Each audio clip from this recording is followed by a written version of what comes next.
everyone. So in this video, we're going to discuss solving trigonometric integrals. In particular, we'll focus on this form of integrals, sine raised to nx times cosine raised to mx dx. We'll actually have 3 videos discussing this topic, each video focusing on a specific type of integral. Okay, before we can proceed, let us recall some identities which will be helpful in solving this type of integral problem. Okay, the first identity is something very familiar. This is the Pythagorean identity. Okay, the next two are actually consequences of the Pythagorean identity as well as the cosine double angle identity. Okay, so ide-derive ko lang yung for cosine squared x. Tapos yung sine squared x will be derived using the same approach. Iba lang yung substitution na gagamitin natin. Okay, so let us first recall.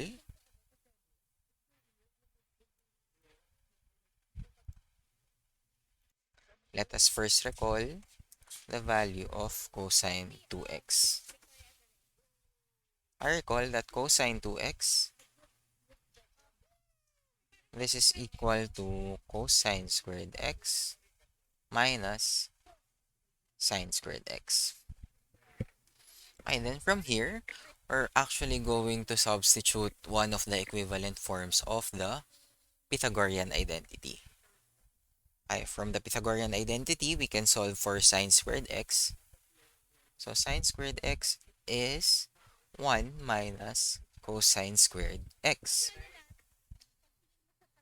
Tapos, isa-substitute natin to dun sa nakuha nating value ng cosine 2x. Okay? So if we substitute that, this will become cosine squared x minus quantity 1 minus cosine squared x. Simplifying this will give us 2 cosine squared x minus 1, which is equal to cosine 2x. Now, if we solve for cosine squared x here, we will actually end up with equation B. Okay? Now, the same can be applied. Ang gagawin lang natin, ang isa-substitute natin dito is yung value ng cosine squared x instead of sine squared x. And we will get yung sine squared x equals 1/2 of 1 minus cosine 2x. Okay? Now, going back to our main topic, solving integrals of the form sine raised to nx times cosine raised to mx, we can divide it into 4 cases.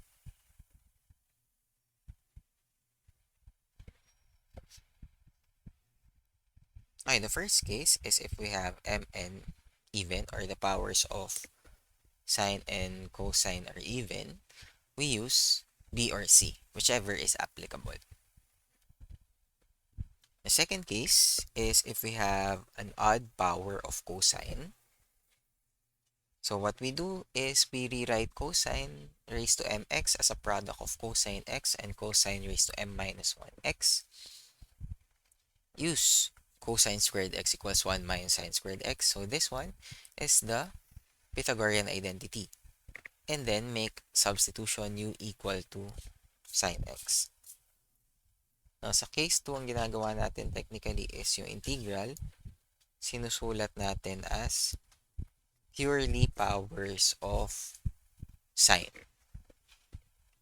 Okay, it's purely powers of sine. I will demonstrate that in a little while. Now, in case 3, it's an analogous case to case 2. So, dito naman, instead of writing it purely in terms of powers of sine, dito we're writing it in terms of powers of cosine. And the last case, kapag pareha silang odd, we can choose either case 3 or 4. Sorry, case 2 or 3. Okay, so let's solve some examples. Okay, the first example is the integral of sine squared x dx. So this one falls under case 1. So we use B or C. Ang applicable naman dito ay yung equation C. Okay, so perform the necessary substitution. This will be equal to the integral of 1/2 of 1 minus cosine 2x dx. Or 1/2 ng integral ng 1 minus cosine 2x dx.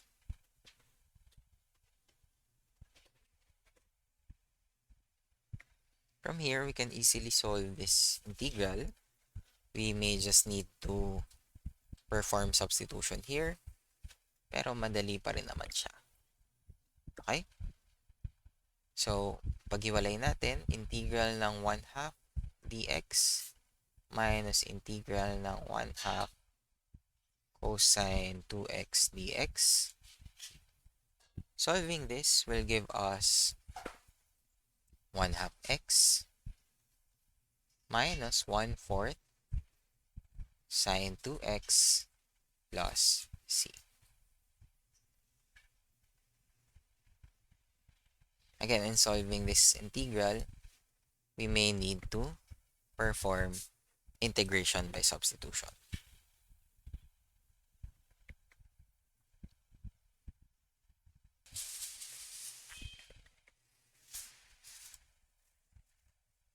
And the second example, this one is a combination of powers of cosine and sine, wherein the power of sine is odd. Okay, so dito mag-a-apply yung ating case 3. Okay? So, gagawin natin, isusulat natin yung sine cube as sine squared x times sine x dx. And then, si sine squared x, we're going to write it as 1 minus cosine squared x. Now, doing so will allow us to rewrite this as a product of cosine squared x and 1 minus cosine squared x. Simplify, cosine squared x minus cosine to the 4th x times sine x dx. Okay, if we make this substitution, let u be equal to cosine x. This will mean that the derivative of u with respect to x is negative sine x dx. So we are now able to write our integral as u squared minus u to the 4th times negative du. Or u to the 4th minus u squared du, which we can now solve using the power rule. We use the power rule. This will be u to the 5th over 5 minus u cubed over 3 plus c. And the last step is for us to write this in terms of x. Since u is equal to cosine x, this will be cosine to the 5th x over 5 minus cosine cube x over 3 plus c.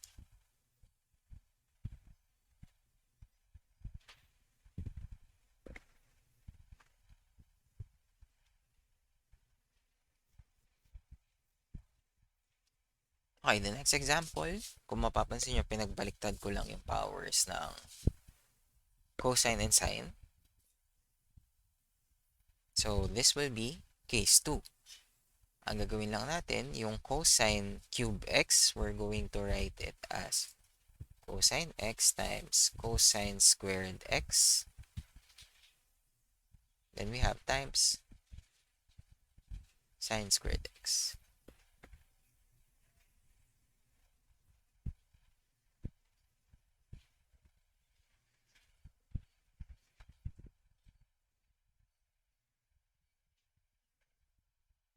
Okay? And then, si cosine squared x, ito naman yung isusulat natin as 1 minus sine squared x.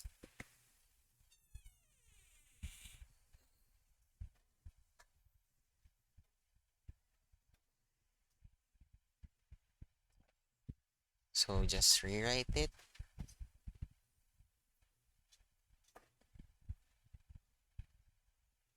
Then we make the substitution. Let u be equal to sine x. So, the derivative of u with respect to x is cosine x dx. So, we are now able to write our integral as this one after simplifying. So, simplify muna natin. And rearrange ko in terms. So, sine squared x minus sine to the fourth x, product of these two, times cosine x dx. So, we can write it as u squared minus u to the fourth du, which we can easily get the antiderivative. So, u cubed over 3 minus u to the fifth over 5 plus c. And last step is for us to rewrite this again in terms of sine. This should be minus.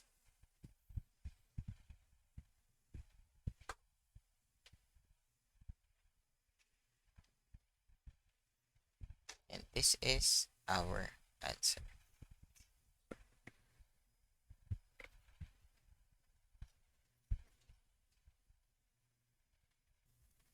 By this one, we have cosine raised to 8x times sine to the fifth x dx.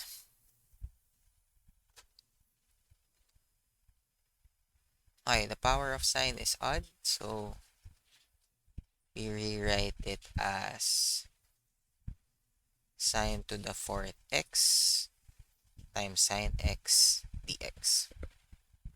And then, si sine to the fourth, we're going to treat it as sine squared x squared to have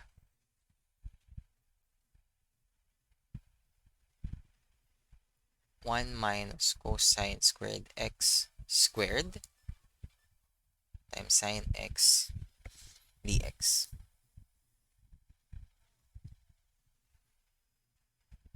Okay?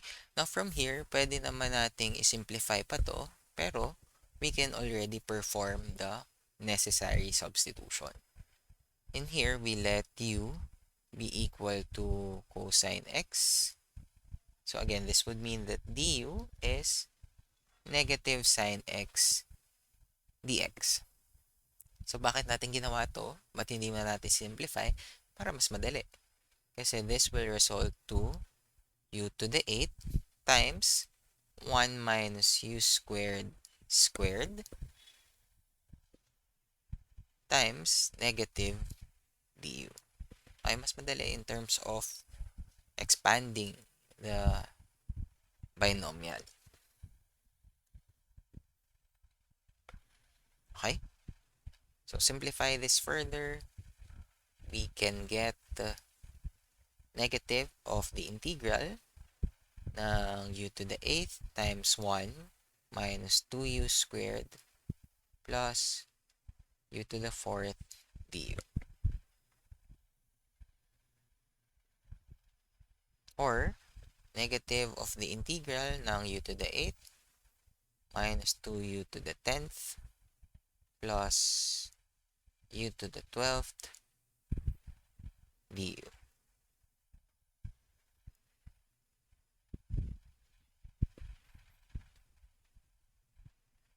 Then just perform getting the antiderivative. This one is negative u to the 9 over 9 plus 2u to the 11 over 11 minus u to the 13 over 13 plus c. And the last step is for us to rewrite this in terms of cosine. So this is negative cosine to the 9x over 9 plus 2 cosine to the 11x over 11 minus cosine to the 13x over 13 plus c. So this is our answer.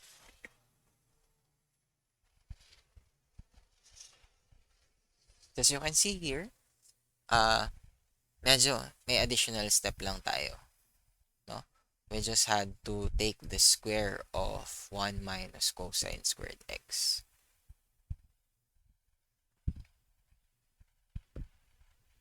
Well, we have the integral of cosine to the 5th x times sine cube x dx.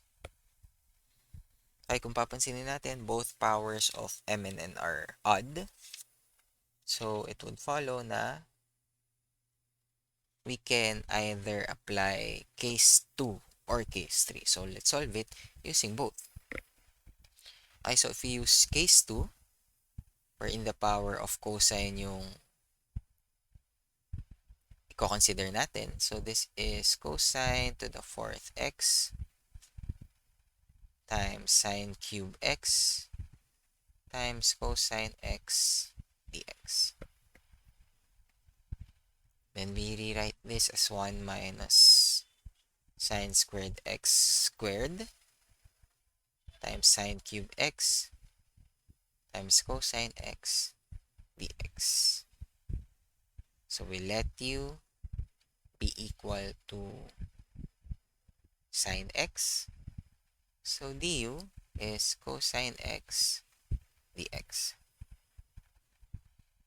So again, what we have here is 1 minus u squared raised to the power 2 times u cubed du. I simplify. So this is u cubed minus 2u to the 5th plus u to the 7th du. Or u to the 4th over 4 minus u to the 6th over 3 plus u to the 8th over 8 plus c.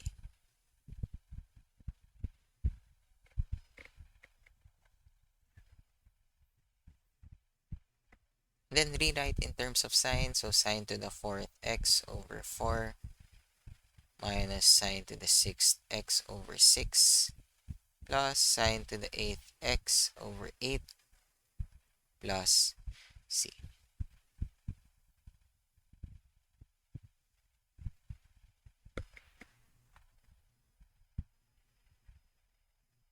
Okay, now similarly, we can approach it this way, or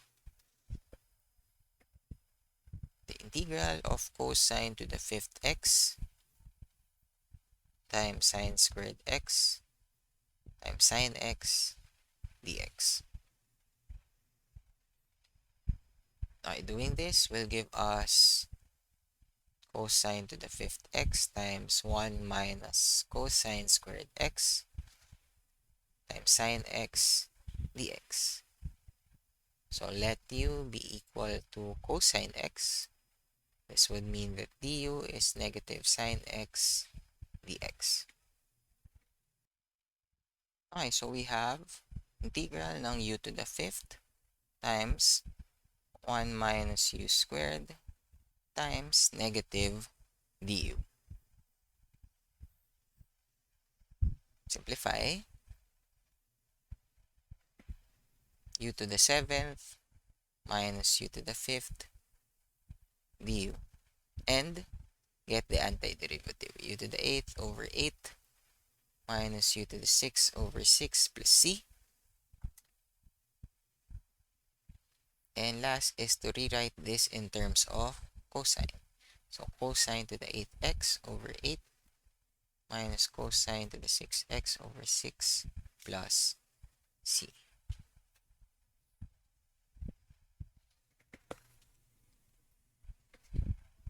Okay, although we arrived at a different answer, if we get the derivative, same pa rin yung makukuha nating sagot. Okay? You can actually verify that and try to get the derivative of these two functions, and we should arrive at the same answer. Okay, so this is for part 1 of trigonometric integrals.